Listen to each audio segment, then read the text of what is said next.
We good to go? All right. For those of you who don't know me, I am the disciple of Thomas. I just want to tie our fates together. I was wondering how this was going to turn out, and it's bad. So, that's right. Yeah. So you're taking the heretic hat from Tom? passing it on. Yeah. I should have brought it. Now I'm kicking myself. But yeah, I was given the opportunity to speak on this, and I really love the gathering. They say, "Hey, when are you teaching?" Not "Would you like to teach?" Which I really love, because I think especially for the younger generation, it's good to kind of just thrust responsibility on them, and I think often they will reach up to that. So I think that is great, and just a good reminder for myself. Is this one of those times? Yes, it is. Yeah. Depends on how old you think I am. Yeah. Older generation calls that kicking them in the pants. Yeah. Or if you're from Louisiana, I guess. Yeah. All right. This is already better than I could have hoped. But let's go ahead and open in prayer. Dear Lord, I thank you for this day. Lord, I thank you for this opportunity that you have given to me to speak at the gathering. Lord, I pray that I share only things that you would want me to share, Lord, and that I am able to convey this information in a way that honors you and honors the men and women that came before us, Lord. I just pray that we are able to have fun and remember the purpose of this and all of that, Lord. And let's just serve you and honor you in all that we say and do. And in Jesus' name I pray. Amen. All right, so my section is the forerunners of the Reformation. I know we had a fun Michelangelo, or that was actually Leonardo, splayed out in that photo. But I'm going to be focusing mostly just on church history. I know it kind of dives into it there. But there's just a lot to get into, and just some incredible stuff when we're talking about chapter 23, which is on the papal decline. So pretty fun chapters. Most of my time period is actually in the 1300s to about 1412. And then after that, there's kind of like here's what happened for the next 100 years. And then for those of you who don't know, 1517 is the date of the Reformation. At least Ashley had a song that said that, so that's what I was going on. So let's go ahead and talk into it. So first we have the decline of the papacy, and I have that listed 3 times because that's important. So remember the number 3. But this is basically on the attitudes of the people and how they stopped respecting the Pope in some ways. And so we'll talk about that specifically. But we did skip over chapter 22, and there's some important stuff in chapter 22 to set this up. So I'm going to touch briefly on that as well. In general, I don't have too much words on my slide, so you have to listen to me, which is great. And we also have wonderful photos of all the individuals, whether bronze statues or, I don't know, there might be AI in here as well. Who knows? So we're going to start off with Peter Waldo. So Peter Waldo was a rich merchant, and he was moved by the story of the rich young ruler in the Gospels. And so he took that to heart, and so he set up an income for his wife and his daughters. He put them, both of his daughters, in a cloister, and then he gave the rest of the money to the poor, and he went out basically street preaching, and specifically street preaching to encourage other people to imitate Christ, specifically through voluntary poverty. So that was kind of his main thing. And he went out and did that, and he gained a lot of followers, and those followers were called the Waldensians, because we were very creative naming back then. It kind of reminded me of naming my stuffed animals as a child and naming the dog. But so similar there, we have the followers of Waldo were called Waldensians, and he started sending them out 2 by 2 into various towns, kind of after the apostolic method. And so the Archbishop of Lyon was like, hey, I didn't authorize this. You guys didn't have my permission. So he asked them to stop. And Waldo and his followers were convicted by this. And he responded, we must obey God rather than man. Great sentiment. I agree with that. Archbishop of Lyon, not a big of a fan of that. And so Peter Waldo was getting a lot of pushback. And so he said, you know what, we're going to appeal to the Pope. and we're going to go higher up there. So he appealed to the Pope. The Pope inspected them and said, I find no heresy. I think this is good. However, I think you should still only speak if the bishop invites you or gives you permission to do so. So still kind of sided with the archbishop, but said, you guys aren't heretics from a doctrinal standpoint. Waldo was still convinced, not really down with that. So he still believes that the scriptures instructed him to teach regardless of what a bishop or a pope says. And so because of that decision, both denying the bishop and the pope, all the Waldensians were labeled as heretics and excommunicated from the church. So when was this happening? Oh, where? Does anybody know where Lyon is? This was France. So yeah, this is in France. Sorry about that. But yeah, so this was in France, and I think it was spreading more wider at this point when they were labeled as heretics and excommunicated. But we see here, this likely happened before then, but this was interesting to me as a turning point of labeling somebody as a heretic not because of doctrinal beliefs, but because they rejected the authority of the bishop and also the decree of the pope, so the pope as well. So we have that first. Then we have the Cathari or Albigenses, or whatever that word is, which is also, I think, in France, if I remember correctly. And so they kind of, similar to Gnosticism, they believe that the flesh is bad. And they specifically believed in it so much that they said, flesh is so bad that we must have everybody practice abstinence and celibacy. So they rejected all of that. And then they believed that everything spiritual, anything like that, that's good. So the kind of classic Gnosticism. However, they went so far to say that the God of the Old Testament was an evil God, and he had imprisoned the spirit, our spirits, into our physical bodies. So that's how we got to that state. And the God of the New Testament was a different God who taught us kind of how we could be freed from this through Jesus. And so that was what they were talking. So not only did they, and they also rejected the authority of the popes and the bishops, and also most of the New Testament, or Old Testament, sorry. And so they were labeled as heretics by the Pope and also myself. I believe that they are heretics. But in here we also see that these were heretics both doctrinally and also they rejected the authority of the popes and bishops. So same category they were grouped into, same category that they were grouped into, but one had doctrinal issues and rejected basic Christianity, and one didn't. And especially the Waldensians, when they were looked into by the Pope, he said that there's no heresy in them. So because of this, we have two kind of groups of heretics. These heretics start spreading, and the Pope's like, we got to get this under control. We've got to use some tactics. So he started employing some tactics that y'all may or may not be familiar with, like the Spanish Inquisition. Nobody expects the Spanish Inquisition. So we'll go ahead talk about this. And you guys know board games, so this is a card from a board game I helped design. And he's the Lord High Inquisitor, and he is these are the good guys if you can ignore the Inquisition. But as we can see here, most people believe you can't ignore the Inquisition. So the Inquisition was started by Pope Lucius III, and he basically required bishops to inquire into the beliefs of their subjects. Now, when I say required, I meant that if you didn't do that as a bishop, you got excommunicated. So that was a tool, as we'll see, a recurring tool to keep you of behaving in the way that the Pope wanted you to. So pretty crazy. And then if they found heresy in you or the harboring of a heretic, you were also excommunicated.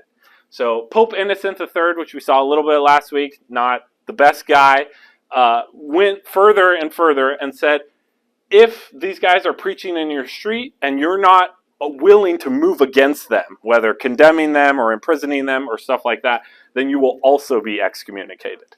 So if you just see them, you're like, okay, that's some cool street preaching, don't really want to engage with that, that would get you labeled or excommunicated as well. However, if you cooperate and turn in these heretics, all of that stuff, guess what? You're given a full forgiveness of sins, which I thought was already paid for, but Yeah, right. So pretty crazy stuff. So that is another tool that they use to, if you cooperate, we're going to forgive your sins. And then the inquisitors that they hired for this were not allowed to kill people, from what I saw. So they used torture to elicit confessions. And then they turned them over to the state or another authority that had the authority to kill them or burn them at the stake. So that's kind of chapter 22. We skipped over an exciting chapter.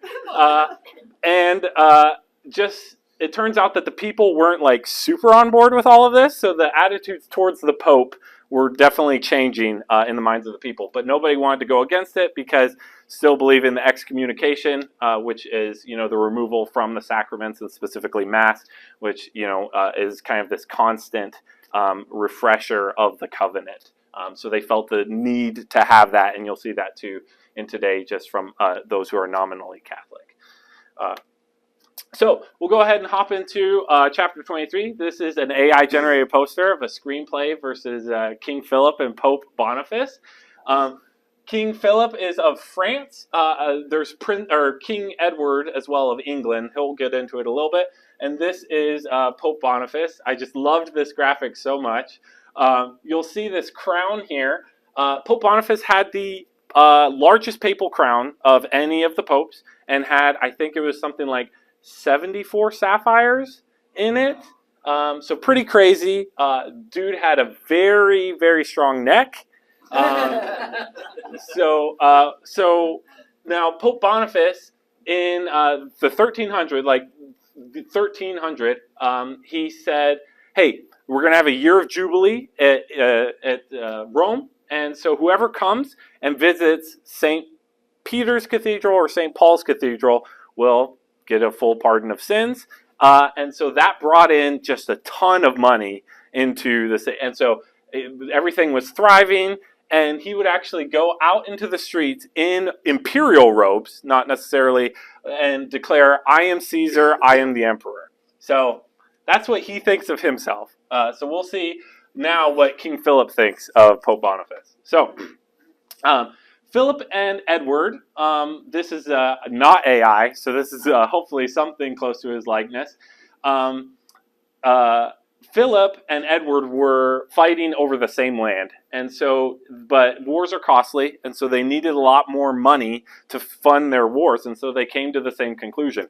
Whether they came to it independently or one saw what someone was doing is like, "Hey, that's a great idea." They both said, "The church is pretty rich, so let's tax the clergymen, and that will get a lot of money into there." So started doing that, and Philip and Edward were both pretty secular in their beliefs. And so Pope Boniface saw this as an affront to the church, and so he declared something called Clericos Laicos, which says it's a document that threatens, guess what, excommunication for any lay ruler who taxed the clergy. So if you tax the clergy, you'd excommunicate. Or for any clergyman who pays those taxes. So if you're just trying to keep everybody happy, you can't. You have to choose a side, which is what that document said. So Philip, not one to be deterred, basically put an embargo on France and said, "Hey, guess what? Coincidentally, you can't export anything shiny out of the city. So gold, silver, and jewels has to stay here." And this actually, France was a huge amount of income for the papal treasury. And so this really put the squeeze on Pope Boniface. So he said, he walked it back and he said, "Hey, I mean, yeah, we don't normally pay taxes, but if it's a dire need, then you can pay taxes." And so between Philip, the King of France, and Pope Boniface of Rome, who do you think gets to determine what a dire need is for the country of France? Well, yeah, it's Philip. And so this was very clearly a victory for Philip. And so we're going to give him 1 point. So next we have in 1301, so this is all kind of going on in here.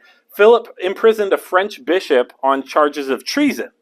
So again, Pope Boniface is like, "Hey, that's not okay. Hey, this is my dad and my sister. We have some seats up here. If you want. The real Mr. Edwards. Yeah. Yeah. You're not going to come on us, are you? No. So so here we have Pope Boniface and Philip the Fair and the dynamics between papal power and secular power. And so in here, again, Philip imprisoned a clergyman on basically on the charge of treason. Pope Boniface was not a big fan of this, so he demanded the bishop be released, and also said, "And I rescind all my earlier concessions with the taxing thing." So that's back in play.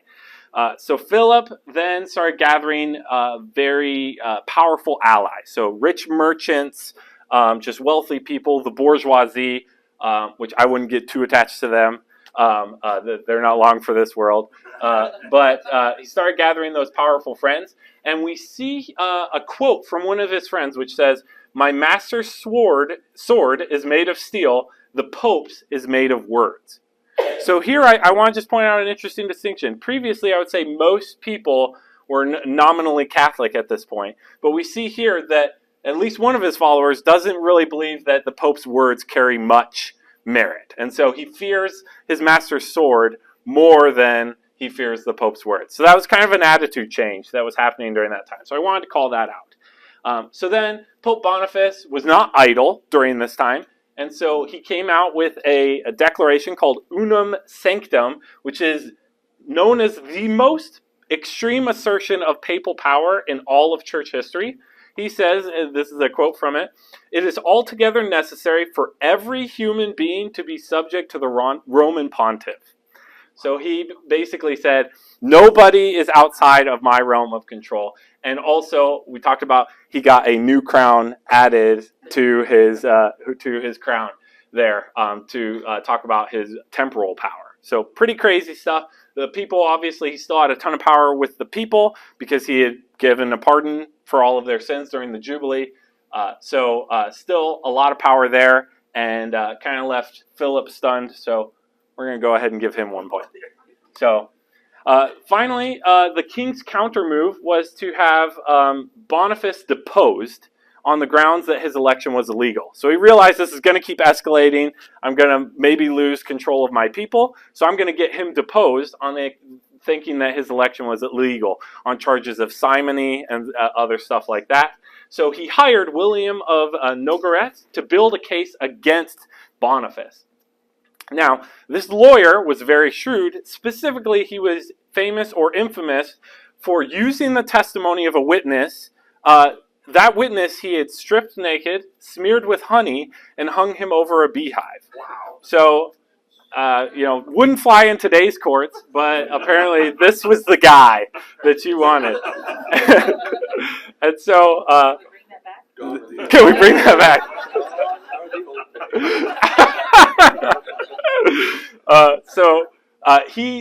The lawyer, instead of building a case, I don't know what part of this is building a case, broke into his summer vacation home, Pope Boniface's, captured him. It's unclear if there was physical abuse, but there was definitely verbal abuse during that time.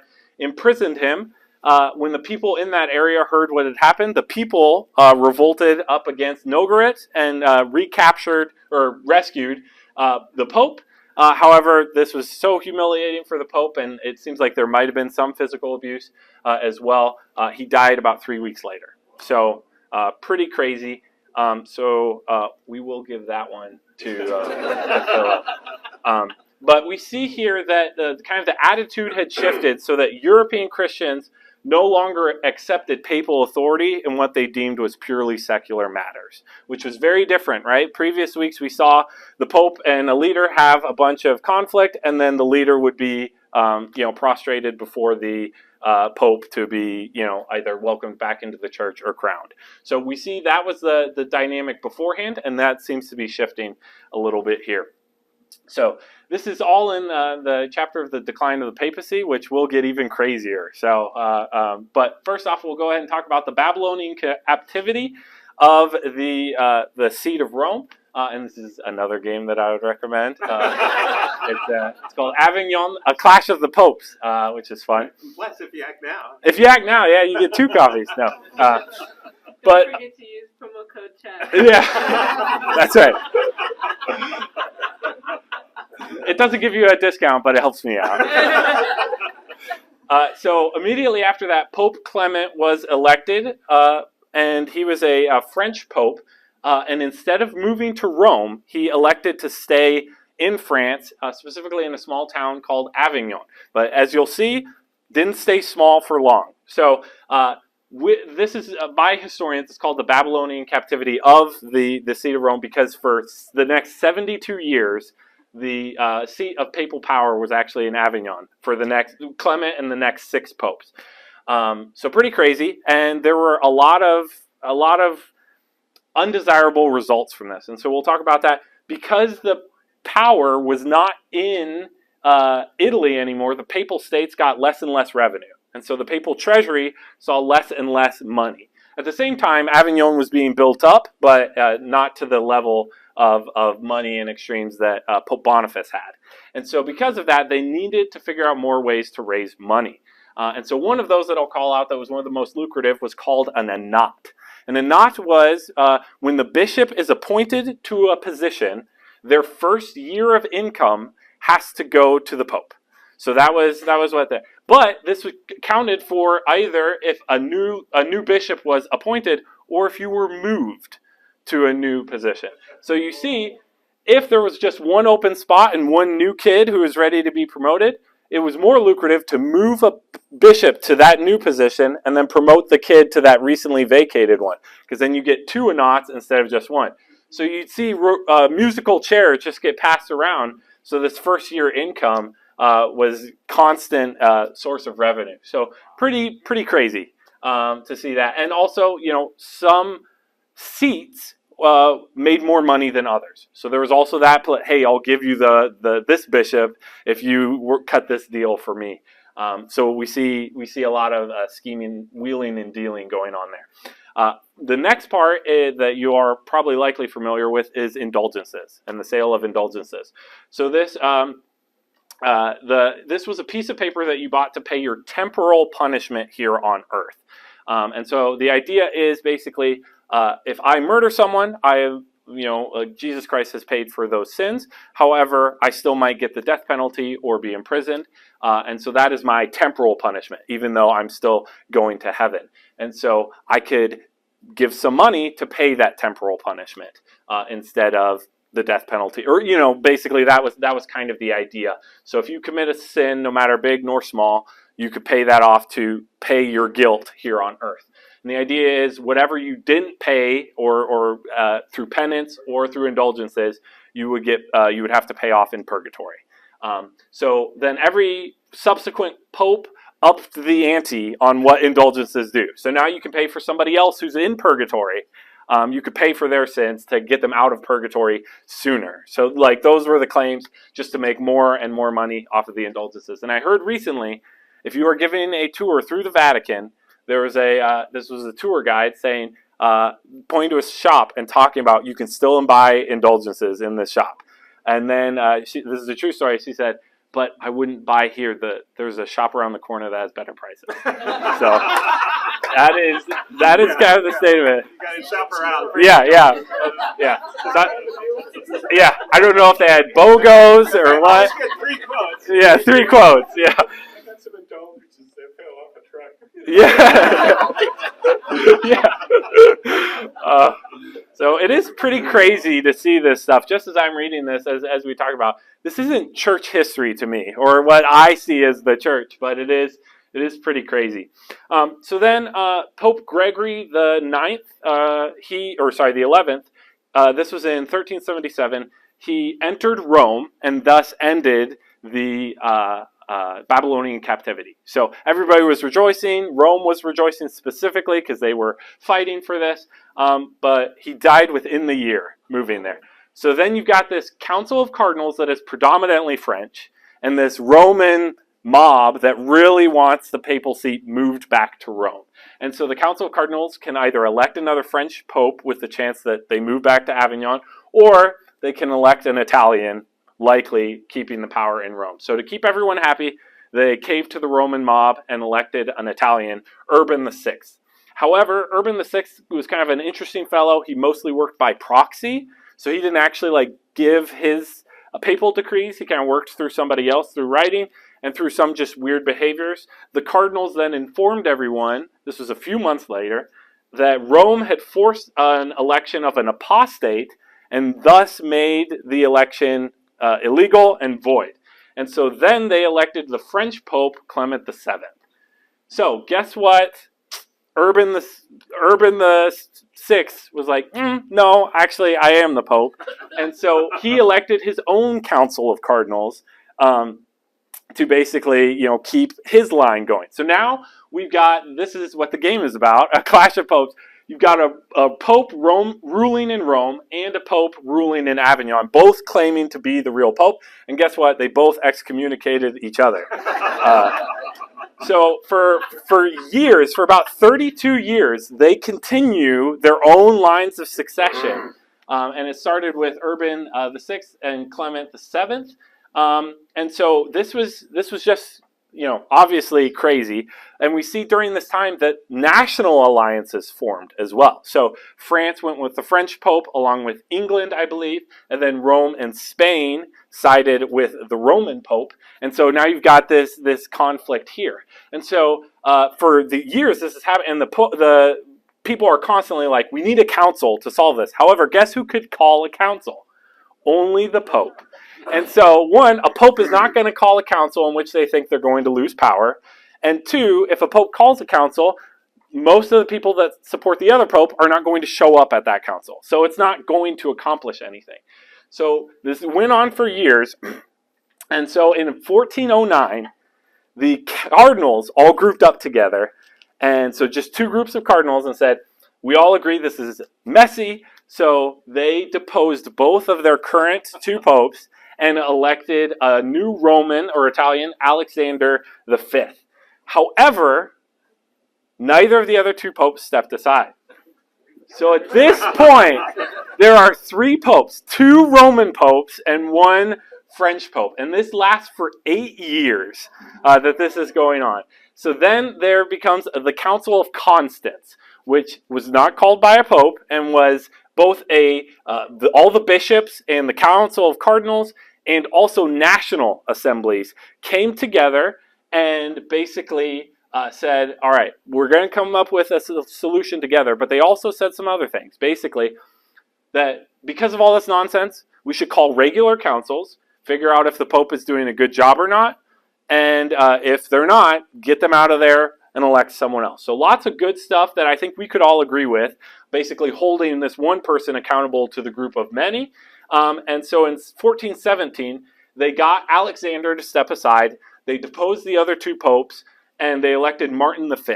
And for all intents and purposes, everybody, because that council of Constance had basically everybody's support, for all intents and purposes, he was the new pope.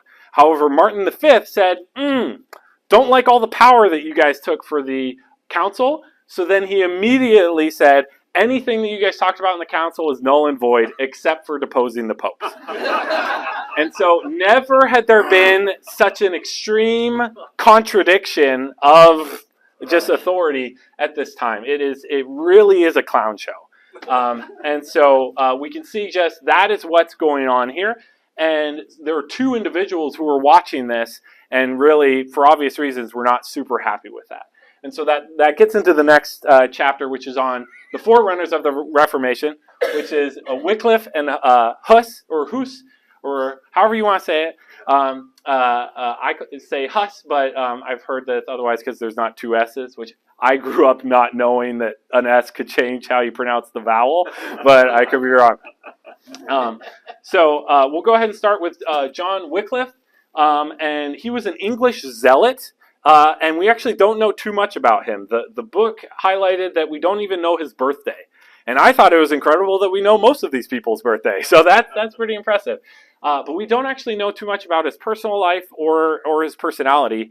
We could only figure out that loosely through his philosophy, because he wrote a lot of philosophy. So one of the first debates, he was a teacher at Oxford.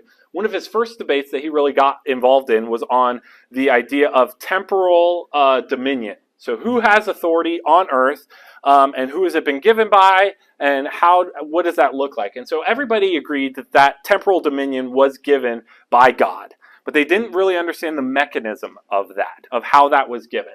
So a big idea in that time was it went God, the Pope, and then all the temporal authority. So the Pope had the authority to kick a leader out and appoint someone new, specifically if they were living in mortal sin, which was a Catholic definition.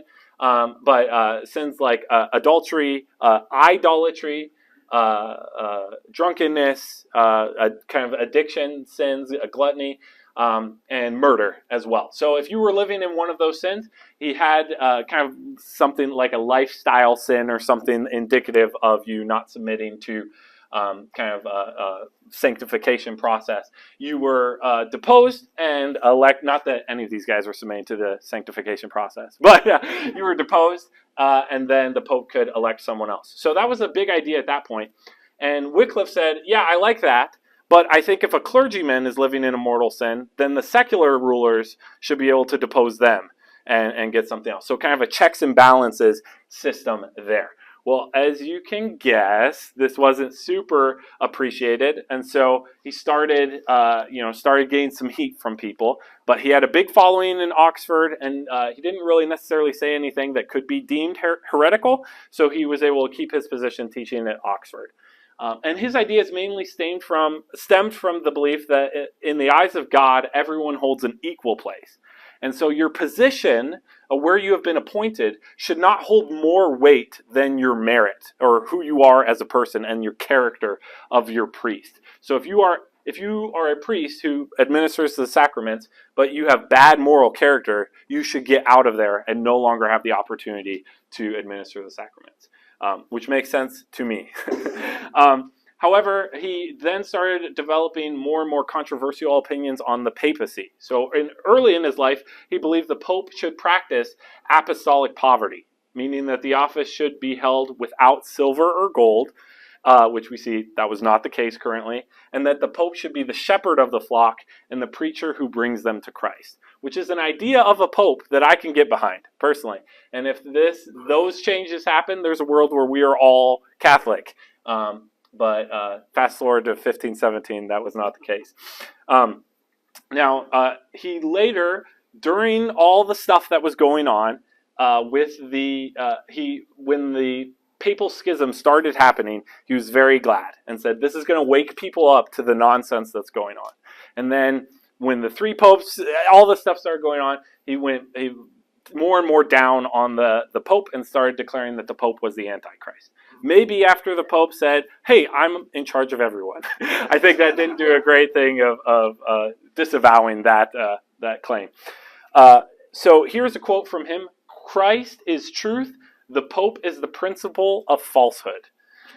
Christ lived in poverty. The Pope labors for worldly magnificence. Christ refused temporal dominion. The Pope seeks it." So compare and contrast, and a pretty damning contrast there for the Pope. So again, this was not great. He was getting more and more enemies, but still at this point it was mostly threats. And he held staunchly that Christ alone is the head of the church. He later, so at this point, he kind of passed from Orthodox reformer for trying to get reform to happen within the Catholic Church, to borrow a newer term, to a Protestant, where he was really just kind of taking away everything that the church kind of held dearly. And so, however, he went so far when countering the Pope's statements to say that no one, not even the Pope, shall knoweth whether he is a member of the Holy Church or a limb of the fiend. So he kind of removed the belief that, you can be assured of your own salvation. And then it had this quote too: "Each man that shall be damned by his own guilt, and each man that is saved shall be saved by his own merit," which we obviously wouldn't necessarily agree with. However, I would like to point out, I love a lot of what Wycliffe did and a lot of what he did, but as some way I heard put it once, any theologian worth his salt that wrote so much will have something wrong in his, and I do hold that to be true if they're not an apostle. Yes. Do you know the context of that quote there? Was he speaking about salvation, or was he discussing maybe against indulgences? That's a great question. So a lot of this was in context specifically against papal authority. So especially for the one with the, you don't know where, the Pope, he's basically arguing the Pope doesn't get to decide if you're going to heaven or not. That's not the Pope's decision. And so even to say, the Pope doesn't even know. Which I think is true. I don't know whether any of you are going to heaven. I believe, This is your dad. So, right, you shall know them by their works. You should be able to judge them by their works. So we have checks and balances, but we don't know only in God. But I do believe we can know personally for ourselves. But yes, that is a great question. I do believe there is a chance that some of this, without the proper context, could be taken incorrectly. Now, at this point, he started tearing apart the medieval, everything medieval. So anything that came up recently from Council of Nicaea to this point, he started questioning. So this was pardons, indulgences, absolutions, pilgrimages, the worship of images, the adoration of the saints, the treasury of the saints' merits that the Pope could then draw upon, and the distinction between venial and mortal sins. So he kind of brought all of those into question. And then he did still retain a belief in purgatory and extreme unction. The idea of extreme unction is that if somebody is on their deathbed, you are given special authority to both forgive their sins and heal their body if that would serve their spirit well. So he still believed in those. However, he admitted that he searched in vain for the biblical institution of extreme unction. He also said images in and of themselves are not necessarily a sin if they increase devotion, and prayers to the saints were not necessarily wrong. If you have questions on that of the kind of current Catholic apologist answer for both of those things, we can talk about that afterwards. But his standard for judging all of this was similar to our standard, which is the Bible. So he just looked at everything through the Bible. And as we see with extreme unction, he's like, I believe this, but I actually don't hold to that too tightly because I can't find where it is in the Bible. So we see, too, where you believe everything that you've been taught, like purgatory and extreme unction, and then you're looking for a Bible for where that's instituted, rather than reading the Bible and figuring out kind of your theology from there. So we do still see maybe some misordering of events. So again, at this time, he's still in power. He's still teaching. However, he came out with 12 arguments against transubstantiation. The idea that the sacraments, the body and the bread and the wine turn into the body and blood of Christ when you consume them. And he had 12 arguments against them, and he even held that the early church regarded them as symbols and not as the literal body and blood of Christ. This lost most of his support for most people, and so he was fired from his job at Oxford, but he was allowed to retire peacefully. They still couldn't touch him, and he died in 1384 in his home. So then we go to John Huss. Huss was influenced a lot by Wycliffe, and so started teaching himself Wycliffe's teaching to the Bethlehem Chapel, which is near the University of Prague. And in that chapel, we've seen that there are paintings contrasting the life of Jesus. So on one side, there's paintings with Jesus washing the disciples' feet and the Pope riding into battle on a horse, kind of image. So kind of contrasting, this is who we follow, not this. So it was very interesting that we kind of saw that, and a lot of the influence, I think, came from Wycliffe and Huss that we see there. The Archbishop of Prague caught wind of that, and he brought attention to the Pope, and the Pope just simply replied, root out the heresy. And so he was swiftly excommunicated. He then openly attacked the Pope's sale of indulgences to fund his war against Naples, and this lost his support of good King Wenceslas. So that actually, and because of that, so now he's lost the kind of the national backing that he had before that, which he had gained. And so because of that, and because he still wouldn't stop his preaching after the excommunication, the Pope put Prague under a interdict, which kind of removes the church from the country as a whole. And so because he lost the backing of the king, he was then exiled so that the country would no longer be under interdict to southern Bohemia. And so then quickly approaching is the the Council of Constance, with everybody, kind of any theologians to come. And so the Holy Emperor Sigismund asked that John Huss be there. And so he agreed and said, I will be there. However, when he arrived at Rome, he was a victim of the Inquisition. So he was caught by inquisitors. And so the rule of the Inquisition at that time was, if there were sufficient witnesses that bared witness to your heresy, you could either confess and renounce or get burned at the stake. Those were the two options. And just so you know, if you confessed and renounced, you served life in prison. So not really two great options. But also, what the witnesses claim don't need to be verified. So this could be false witness and false testimony, which in his case it was. So he refused to depart from the truth, so he would not confess to these sins and not recant, because he believed he did nothing wrong. And one of his greatest fears during this time while he was in prison was that his followers back home would believe these false witness and testimony. So many of the letters that he wrote during his 8 months in prison were combating the ideas and saying, hey, I've never departed from the truth. What they're saying about me is wrong. You know me. You know what I taught. This is inaccurate. So the day of his burning came on July 6, 1415. So we see that's even before the Council of Constance. So that's still, that didn't happen before he was killed. He was walked to the stake, and as he walked, they took him past the courtyard where they were burning all of his books. And he actually laughed, is what it's recorded. He laughed at that point. And then he bowed. This place that is being burned is referred to as the Devil's Place. Whether labeled that by the Catholic Church or people who supported Huss, I haven't been able to figure it out, but maybe it's appropriately named for both of those. He knelt and he prayed, and he was asked one more time by the executioner, would you like to recant?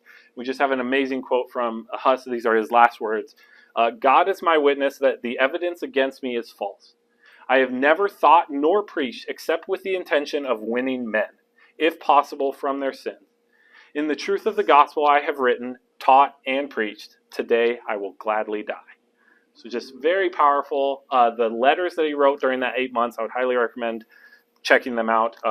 Lots of good theology, and we just see kind of his unwavering spirit. It reminds me of kind of the New Testament martyrs, kind of in Acts. That's really kind of what it reminded me of. And so there was a rebellion that sparked during his death of a lot of his followers, and the Pope threw a lot of resources into stopping it. And so over the next about 100 years, for the most part, they had squashed it. They'd squashed the Waldensians, the Cathari, and they still held kind of their authority at this time. So this shows that kind of the appeal to the church and papal reform was impossible from within, and the time for judgment had come. And so that's where we end at kind of chapter 24, and we'll get to, I think, is Scott taking it? Oh, nope. Steve is up next, and we kind of go into 15, 17, and the Reformation from there. But before I close, I did want to take away some application questions, because I know, sometimes in these I am missing Pastor Wayne's, surely we're not like this, right? And so I miss that from Wayne sometimes. And so here's an application. What can we take away from having 3 popes? Actually, nothing there, but I have some questions I want to ask. So the first question is, why is this called church history, and what is missing from this history? This is kind of an open-ended question. But yeah, I'd love to hear y'all's thoughts on this, and I have some thoughts if nobody was bold enough to share. Anyone? Man, it's quieter when I'm not in the audience. Really is what hasn't been covered here except kind of implicitly. Yeah. A lot of thought, particularly during that time that was going on, there was a lot of all these things being discussed. And it wasn't just with Wycliffe. It was internal to the church also. Yeah. And so that's really what I see is following the theology is kind of difficult where you're following all the political and church stuff, which I think we have a hard time dealing with that. Yeah. Because we live in a place where church and government are separated. But it wasn't that way from 400 all the way, it'd be, 1,000 years. Yeah. More than 1,000 years. Absolutely. Where the church and the state are one in some form of fashion.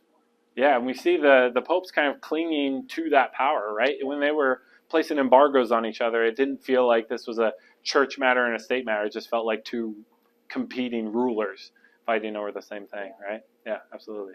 So Chad had said that history is written by the winners, by the victors. Who are the victors in all this? Great question. I mean, maybe in a dark term, I think through a lot of this, Satan. I see, the division that he created and everything. And a lot of these, I see, whenever somebody could be, is given the ability, hey, I noticed some problems, here's some constructive criticism, and they choose to hold on to their power rather than accept that. I think that's a win for the devil, or the win for our sin nature, personally. So yeah, it's not great for us, but stay tuned. The Protestants win next week. Yeah, I was just wondering, you asked what's missing. It seems like just the purity and simplicity of devotion to Christ. It seems like it's become something so much bigger and different from where Jesus was pointing people and what Scripture leads us to. Absolutely.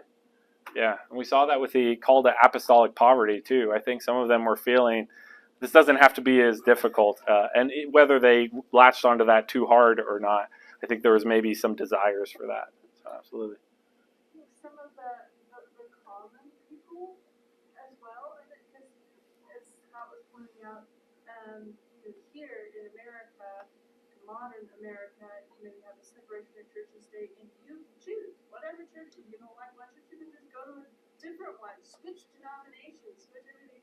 But here it's like you've got popes excommunicating the country but supporting the other pope, and then you've got these poor people who don't know anything, but suddenly they've been excommunicated. Yeah. And a different pope joins, and now and it's just they're just being tossed around, and they're I think they're sort of big leaders. Yeah.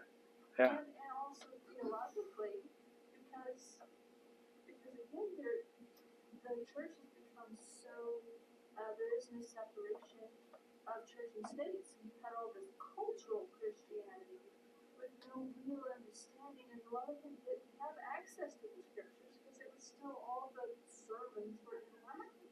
So Yeah. there was no theology, there was no relationship with Christ at all. Yeah. And that's they're the Absolutely. my heart, Yeah. I think that's great. Biblical literacy is what I would say is missing. Like, people didn't have access to the scripture, people didn't know. So when the Pope's making all this stuff up, they're like, oh, I guess that must be true. And it's not like they had access to history as much in this time. Like, that was more reserved for the elites. And so these people, it wasn't like they could look back and be like, oh, well, indulgences are a new thing in the last 50 years. Like, they didn't know that. If that was what you were taught and raised on, then that's all you knew. And there was no biblical literacy. Yeah, absolutely. She actually mentioned, kind of what I was going to say is, during this time frame, I can't remember what year the printing press was yeah, so it's kind of in this time frame, and it's parallel with the rise of literacy, and people started reading for themselves and started realizing that, what the book says may not actually be correct all the time. So there's that aspect of it. But I think another, as I was reading through this, it reminds me a lot of going back to the Old Testament when the Jews were supposed to be following God. God was their king, and they wanted an earthly ruler. They wanted somebody they could follow and see. And the same thing is happening here. Jesus is head of the church, but we want an earthly, somebody we can see and look to guide us. Yeah. Yeah, I think that's a great parallel. Incredible parallel. Excellent. Well, thank you all for the answers. I appreciate it. So let's go ahead and hop to maybe another application. This is kind of taken from Wycliffe's idea that if a secular ruler is misbehaving, we get to depose him. But what happens if there's a sin among the church leadership? So if a church leader commits sin, who holds them accountable? Satchel. Randall Satchel. Who keeps him accountable? I'm liking this answer worse than worse. No, okay. Anyone. Absolutely. Actually, during that 100 years, you had all these popes. A bunch of them bought the office of pope. Yes. A lot of them had children, even though they weren't supposed to be married and everything else. And about all those popes lasted, on average, less than 7 years. And somehow their whole family died the same day of natural causes. Yeah. So they were knocked off like the kings in Israel. Yeah. So all that was going on. So there really wasn't anybody calling them to account. Yeah. At all. Yeah. There was a pope. Yeah. Except other.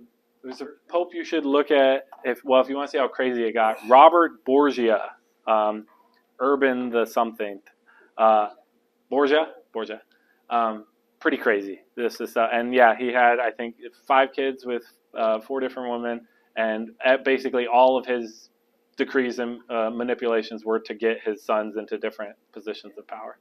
So pretty crazy. So yeah, I agree. Hold them all accountable, and we see that too, kind of in today's day and age. At least one thing that comes to mind for those of you who've been following, Bethel Church has kind of been in the news a lot recently, where there was somebody that they put on stage for having a spiritual gift of prophecy. It turns out that he used Facebook to kind of speak prophecy to people, so kind of a classic charlatan thing. And then he used his position of power to sexually abuse kind of the people underneath him. And so Bethel put him on stage, not knowing about the sexual abuse stuff. Then the sexual abuse stuff came out, and they remained quiet. So they didn't share anything there. So Mike Winger, a YouTuber, called them out and had a 6-hour-long YouTube video, and Bethel responded very positively, which was awesome to see.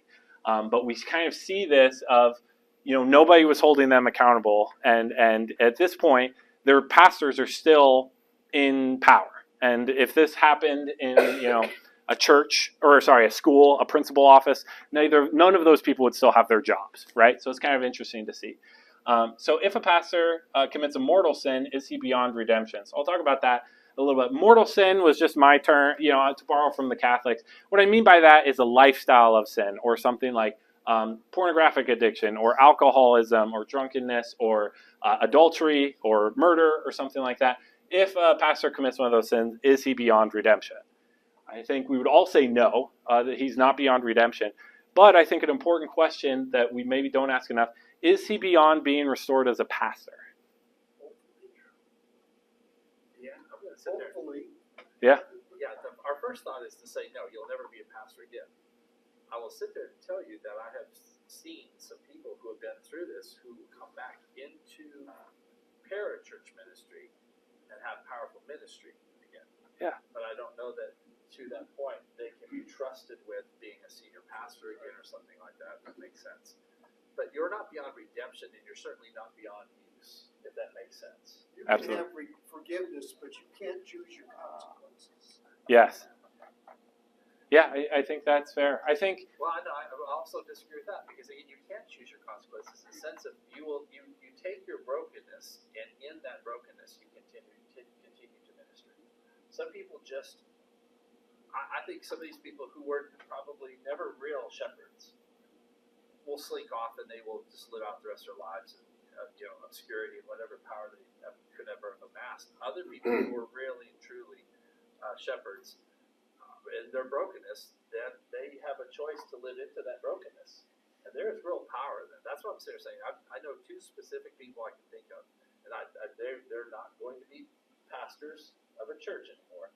But they very specifically have excellent work that they're doing for the church body. Yes. So I would agree with that. I think maybe on the consequence side, right? This kind of goes back to what the Catholic Church was talking about, temporal punishment, right? There's stuff you can do as a shepherd of a flock, as a pastor, that I think disqualifies you from maybe being restored to that position.